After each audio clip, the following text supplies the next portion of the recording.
नमस्कार, मी नेहा भगत. मनसे घडामोडीमध्ये आपलं स्वागत. पाहूया या आठवड्याच्या ठळक बातम्या. मनसे अध्यक्ष राज ठाकरेंच्या नवनिर्माण यात्रेला सुरुवात. मनसे अध्यक्ष राज ठाकरेंनी घेतली मुख्यमंत्री एकनाथ शिंदे यांची भेट. मनसे अध्यक्ष राज ठाकरेंनी केली पुण्यातील पूरग्रस्त भागाची पाहणी. पूरग्रस्तांच्या मागण्या घेऊन राज ठाकरे मुख्यमंत्र्यांच्या भेटीला. राज ठाकरेंकडून ज्येष्ठ व्यंगचित्रकार शी द फडणवीस यांना 99व्या वाढदिवसानिमित्त शुभेच्छा. महाराष्ट्र सैनिकांनी अकोल्यात अमोल मिटकरांची गाडी फोडली. महाराष्ट्र नवनिर्माण विद्यार्थी सेनेचे अध्यक्ष अमित ठाकरेंनी घेतली जय मालोलकर यांच्या कुटुंबाची भेट. स्थानिकांना उद्योगामध्ये 80% नोकऱ्या मिळाल्याच पाहिजे, मनसे प्रवक्ते गजानन काळेंची मागणी. सांगलीत लक्ष्मीनगर परिसरात रस्त्यांचे काम पूर्ण करावे यासाठी महाराष्ट्र सैनिकांचे आंदोलन. मनसे सातारा जिल्हा अध्यक्षाकडून कचरेवाडी जिल्हा परिषद शाळेची पाहणी. अमरावतीतील विविध ठिकाणी साचलेला कचरा एका आठवड्यात उचला, मनसेचा अल्टिमेटम. निकृष्ट दर्जाचे रस्ते निर्माण करणाऱ्या ठेकेदारांवर कारवाई करा, सांगलीतील महाराष्ट्र सैनिक आक्रमक. आता पाहूया बातम्या सविस्तर रूपात. महाराष्ट्र नवनिर्माण सेनेचे अध्यक्ष राज ठाकरे यांच्या नवनिर्माण यात्रेला रविवारी 4 ऑगस्ट पासून सुरुवात झाली आहे.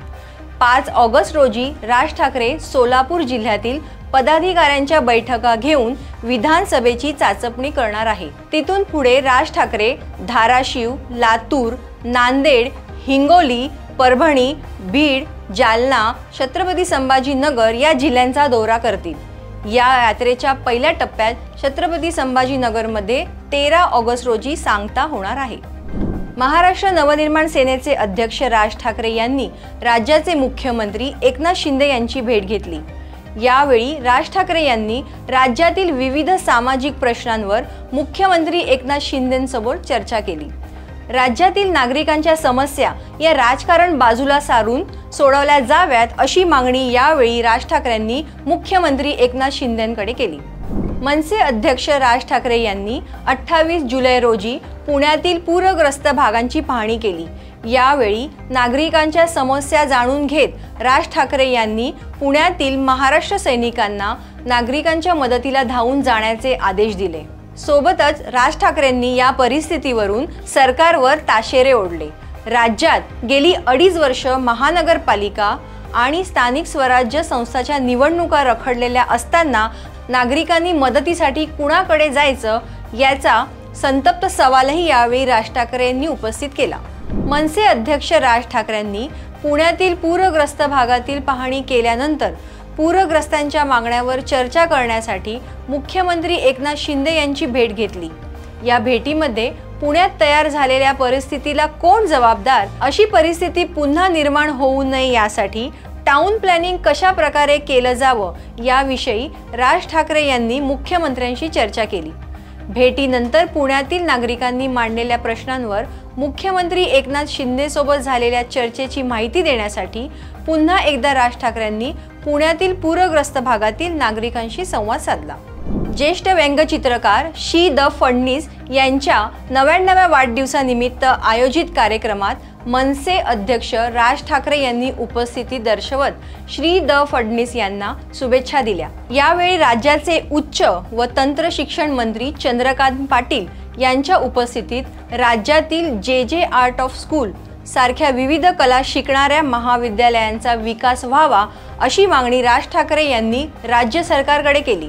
मनसे अध्यक्ष राज ठाकरे यांनी राज्याचे उपमुख्यमंत्री अजित पवार यांच्यावर केलेल्या टीकेला प्रत्युत्तर देताना राष्ट्रवादीचे प्रवक्ते अमोल मिटकरी यांनी राज ठाकरेंबाबत आक्षेपार्ह विधान केलं. अमोल मिटकरांनी यावेळी केलेल्या टीकेला प्रत्युत्तर देताना अकोल्यातील स्थानिक महाराष्ट्र सैनिकांकडून अमोल मिटकर यांची गाडी फोडण्यात आली.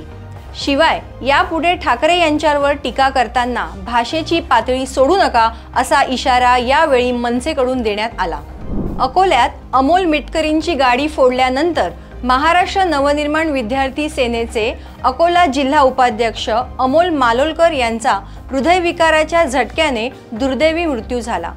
जय मालोलकर यांच्या निधनानंतर त्यांच्या कुटुंबियांचं सांत्वन करण्यासाठी मनसे विद्यार्थी सेनेचे अध्यक्ष अमित ठाकरे अकोल्यात दाखल झाले.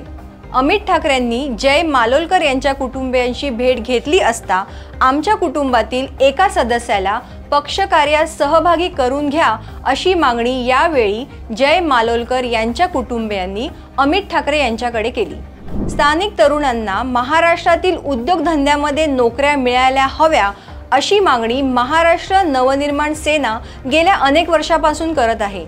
हीच मागणी पुढे घेऊन जात महाराष्ट्र नवनिर्माण सेनेचे नवी मुंबईचे शहर अध्यक्ष व प्रवक्ते गजानन काळे यांनी कौशल्य विकास रोजगार विभागाच्या उपायुक्तांना निवेदन दिले।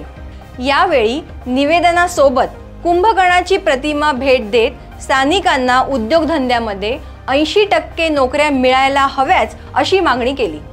सांगलीतील लक्ष्मीनगर परिसरातील अजिंक्यनगर मॉडर्न शाळेकडे जाणाऱ्या प्रमुख रस्त्याचे काम गेल्या अनेक दिवसांपासून रखडले आहे।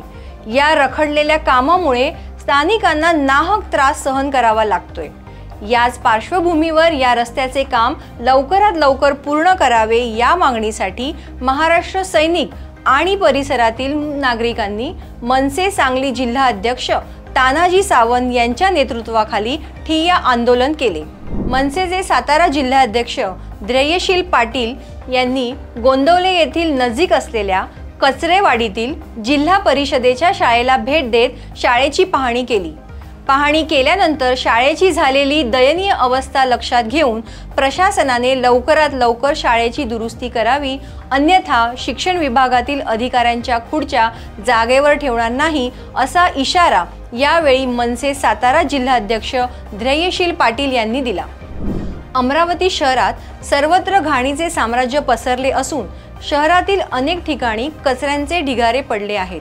संबंधित कंत्राटदार कचरा उचलण्यास तयार नसल्याची तक्रार या ठिकाणच्या स्थानिक नागरिकांकडून वारंवार करण्यात येते। यावरून मनपाचे अधिकारी आणि कंत्राटदार यांच्या एकमताने सध्या अमरावती शहरात स्वच्छतेची ऐशी-तैशी झालेली आहे हे ठळकपणे दिसून येतंय।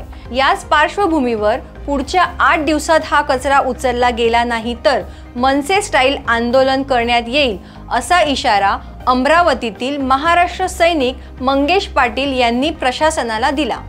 सांगली महानगरपालिकेचे 4 महिन्यापूर्वी 15 कोटी 20 लाख रुपये खर्च करून शहरातील 100 फुटी रस्त्याचे काम केले होते। मात्र हे काम अतिशय निकृष्ट दर्जाचे झाले असून या रस्त्यावर अवघ्या 4 महिन्यात मोठे मोठे खड्डे पडले आहेत। यावेळी रस्त्यावर पडलेल्या याच खड्ड्यात बसून मनसेने आंदोलन करत महानगरपालिका प्रशासनाचा जोरदार निषेध केला। निकृष्ट दर्जाचे काम करून सांगलीकरांचे कोट्यवधी रुपये खड्ड्यात घालणाऱ्या ठेकेदारांवर कारवाई होणार का हा सवालही यावेळी मनसेकडून विचारण्यात आला। या होत्या गेल्या आठवड्यातील मनसे घडामोडी। अशाच मनसे घडामोडींचा आढावा घेऊन पुढील आठवड्यात पुन्हा भेटूया। तोपर्यंत मनसे संबंधित असेच व्हिडिओ पाहण्यासाठी चॅनलला सबस्क्राइब करा आणि महाराष्ट्र नवनिर्माण सेनेच्या माध्यमातून आयोजित उपक्रम किंवा आंदोलनाच्या बातम्या आमच्यापर्यंत पोहोचवण्यासाठी खाली दिलेल्या नंबरवर संपर्क करा। धन्यवाद।